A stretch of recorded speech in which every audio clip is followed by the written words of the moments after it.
evening po sa lahat. Ngayon po, yung content ko, ano po, yung about sa mga kwentong kababalaghan. Yan naman talaga yung gusto kong content. Pero, minsan, mas maganda din na iba naman yung content na gagawin ko. Yung mga gusto ko talagang content, yung mga kwento ng kababalaghan, mga exploring sa mga abandoned places, kasi yan ang madalas na yung pinapanood ko sa YouTube. Meron akong mga idol na mga content creators. Halimbawa yung si Sir Boss Rino, tapos yung si Boss Rino, tapos si Sir Balvalyu, tsaka yung si Adventure Ducks. Yun lagi yung pinapanood ko, yung mga nila, mga content nila. Kasi yung mahilig kasi ako sa mga sa mga horror films, yung hindi naman as in makatakot yung video nila, pero yung may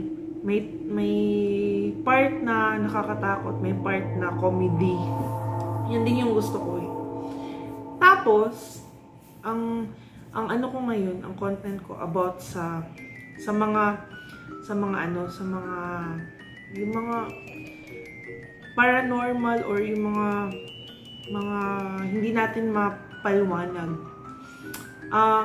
Ako personally, hindi bukas yung third eye ko. Yung makaramdam lang, yung bang parang mabigat, parang iba ang feeling. Yung ikukwento ko, mga kwento ito ng mga family ko, yung mga friends ko, yung mga kaibigan ko, ganyan. Then, yung mga kwento na ito, totoo talaga nangyari. Meron din akong i-share sa inyo na personally na experience ko mismo sa bahay namin. Sige.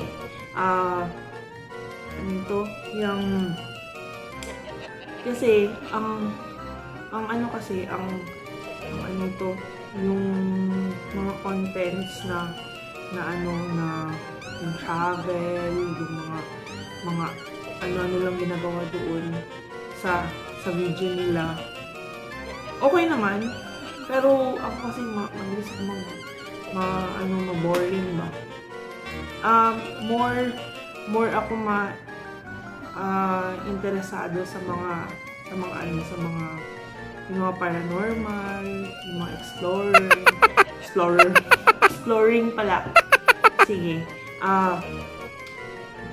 Ikukwento ko yung unang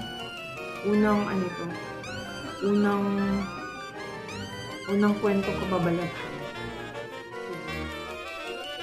Itong kwento na ito, about ito sa bahay namin. Sa second bahay namin doon sa aming lugar.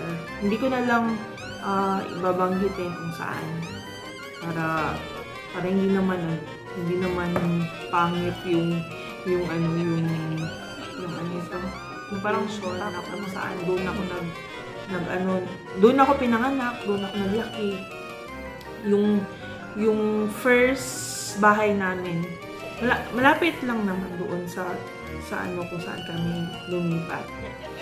Yung first na bahay namin, doon, kasi yung nanay ko, actually, yung tinatawag ko na nanay, cousin yun ng mama ko, ng biological mother ko. Pero, super close kami kasi mula baby ako, inalagaan na ako ni nanay. Si nanay, meron siyang third eye. Nakakakita siya ng hindi katulad natin, nakakaramdam, ganyan. Tapos, may mga times doon sa bahay namin na nakakaramdam siya. Tapos, meron din siyang nakikita sabi ni nanay, yung mga ganyan daw, yung pag nagpapakita yan sila, wala tagang mukha. Tapos, yung bahay kasi namin, merong puno doon na malaki. Ngayon, yung pinutol nila. Pinutol, kasi yung nagbili, kamag-anak rin ng mother ko. Tapos, yung pinutol nila kasi parang i-extend, lagyan nila extension yung isang kwarto na ginawa ni daddy doon. Tapos, sabi ni nanay, sabi rin ng mga ibang kasama namin sa bahay na may nakatira daw doon sa puno. Actually, ang kwento-kwento pa nila nanay na lahat daw ng kapitbahay namin na nakawan. Pero except sa amin. Alam niyo kung bakit? Ito na. Kasi meron silang nakikitang babae. Babae daw yun eh. Yung puno na yun, kahit na yung parang yung makita mo siya, hindi siya yung katulad sa mga puno na parang yung masigla na puno, maraming dahon, ganyan yung puno na yun parang mamamatay na ba? Yung mga laya na wala, minsan walang dahon, ganyan. Pero ang nakakapagtaka nito, sabi ni nanay, yung ganun pa man na ganun yung itsura ng ng puno na yun, pero bumubunga yun ng masarap na mangga. Yun. Sana nga hindi kami lumipat. Maganda kasi yung bahay na yun kasi malaki. Mas malaki pa doon sa second house namin.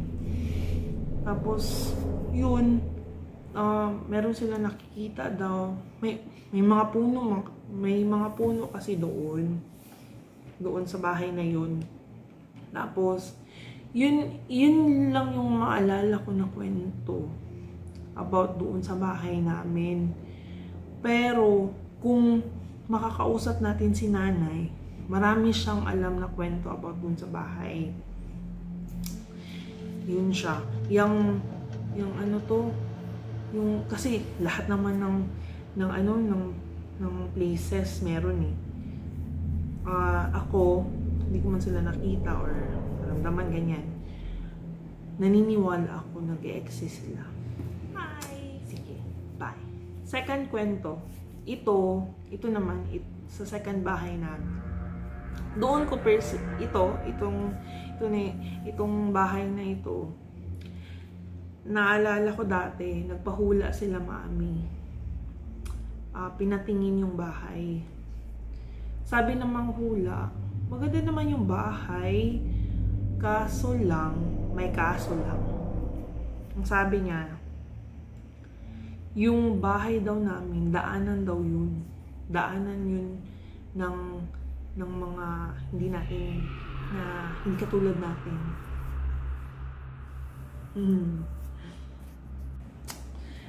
Sige. Yan lang muna yung isi-share ko sa inyo. Kasi, hindi ko na maalala yung mga ibang kwento na si nanay, sa susunod, isasama ko si nanay sa vlog ko. Yun, marami siyang kwento. Interviewin natin si nanay. Sige.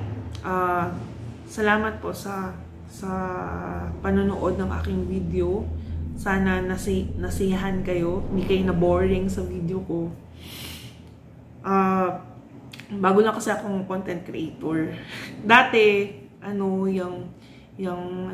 gumagawa ako ng mga content, ganyan. Minsan kasi, tinatamad ako eh. Ganun naman talaga kasi tamarin, 'di ba? Tamarin ka kasi walang nanonood sa iyo, ganyan. Pero siguro kung every now and then,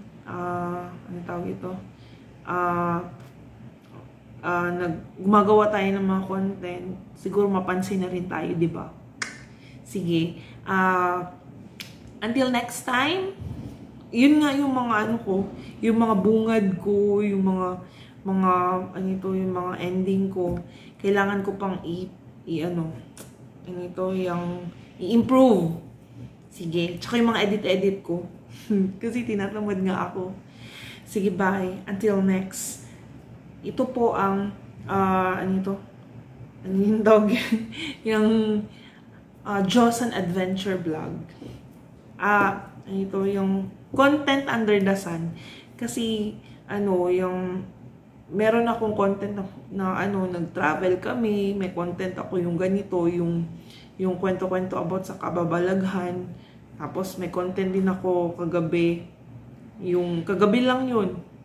Yung ano ito, yung hardworking company nurse or hardworking nurse, mga ganyan. Kung ano lang maisip. Sige. Thank you sa panonood. Sana manood kayo ulit sa aking video. Bye!